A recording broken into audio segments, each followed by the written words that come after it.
Do you want a higher TOEFL speaking score? Understanding the right vocabulary is crucial. In this video, we'll cover 5 essential words that can elevate your performance. First, let's identify the words. Each word is powerful and versatile.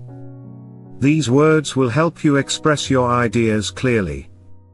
The first word is analyze. Use it to discuss details or findings.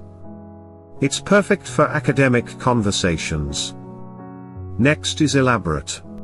When you need to explain your point further, this word fits well. It shows you can expand on ideas.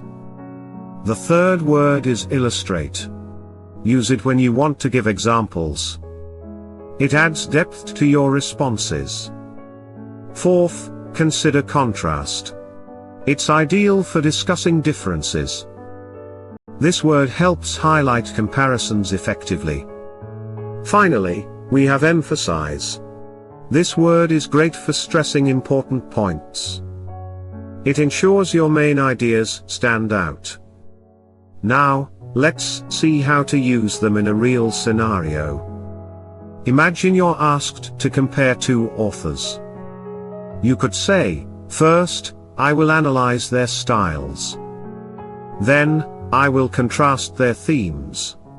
I'll illustrate this with specific examples. Finally, I will emphasize the main differences. Each word connects smoothly here. This structure makes your answer flow nicely. Remember, using these 5 words can significantly improve your TOEFL speaking. Practice incorporating them into your responses. Use them to enhance your speaking skills. Want to master more vocabulary? Check out Transform Academy's course. The link is in the description box below. If you found this helpful, like, share, and subscribe for more tips.